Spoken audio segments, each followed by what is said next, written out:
I loved my school, and then I was raped, and that kind of changed everything.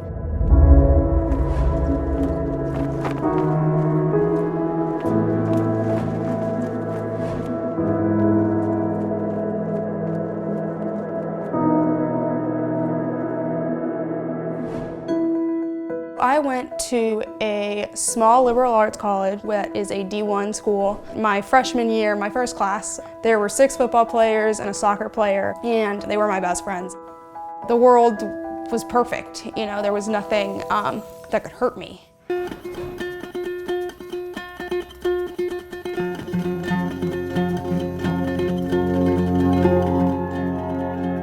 Nothing bigger than sports in this country. In 1998, as a young woman, I was gang raped by 4 college football players. The horror for me is I just feel like how has nothing changed in almost 20 years?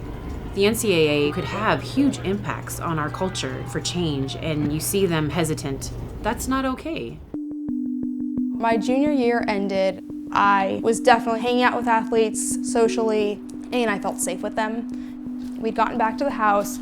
I went to sleep in my best friend at the time's room. We started hooking up, which started off as consensually as 2 drunk people can consent. And then at a certain point I told him, stop, I'm tired. I kind of just like moved away from him, went to the other side of the bed, and he said no, and got on top of me. I dissociated and froze. I'm watching it happen to myself. I'm not actually the person it's happening to. Eventually, I start crying, and it's still going on.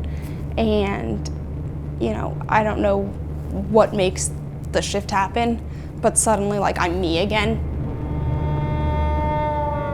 And I am just like, stop, you know, and I grab him and I push him, and he starts yelling at me.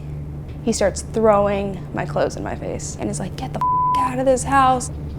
I leave, could not tell you how I got home. I didn't completely understand the severity of what had happened to me. I didn't think it was going to impact me the way it eventually did.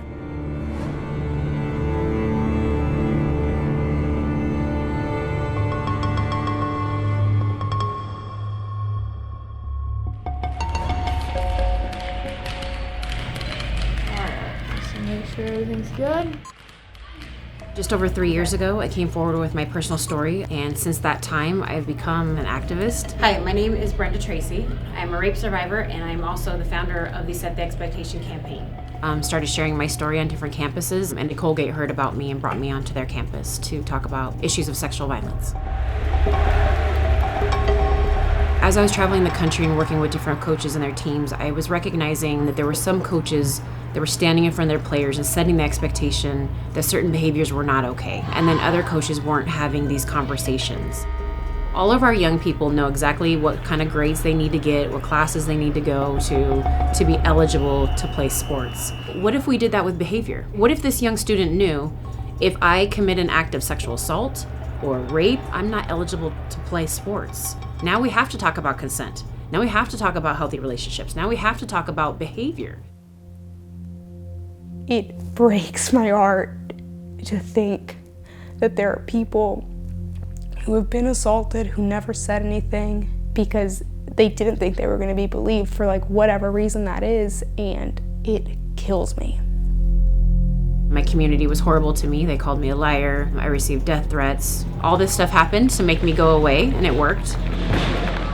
One of the things that drives the bad decisions we see in athletics is absolutely money. Athletics is what brings money into our colleges. But, you know, when you have these contracts and money and alumni, it's kind of a recipe for disaster to make bad decisions. And we're placing money over human life.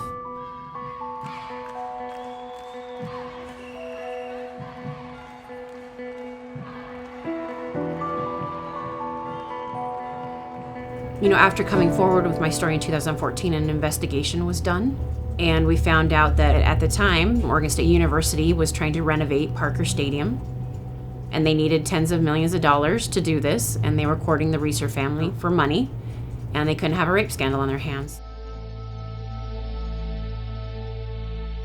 The worth of my life to those people at that time was the cost of Reeser Stadium. You know, as I travel the country, I look at all these football stadiums and I wonder who had to suffer for that building.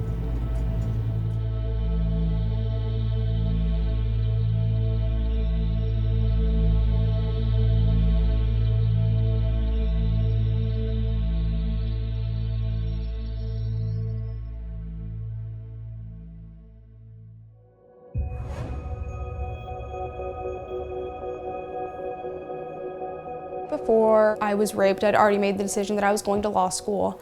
Growing up, I always wanted to be in a profession that could help people. I volunteer full-time with Safe Harbor, which is a local advocacy organization for survivors of domestic and sexual violence. One day, my best friends and I want to start a nonprofit.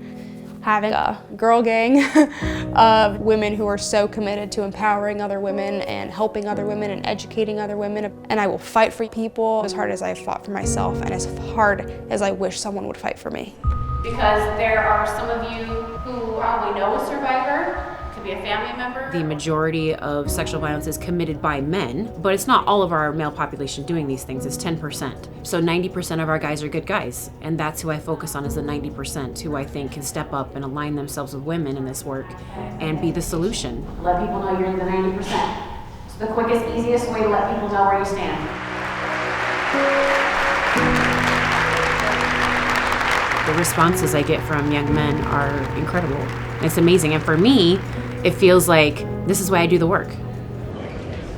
It seems like a pretty simple concept. Attach eligibility to behavior. We need the NCAA to step up. Playing sports is a privilege and not a right. Where respect lives, violence can't exist.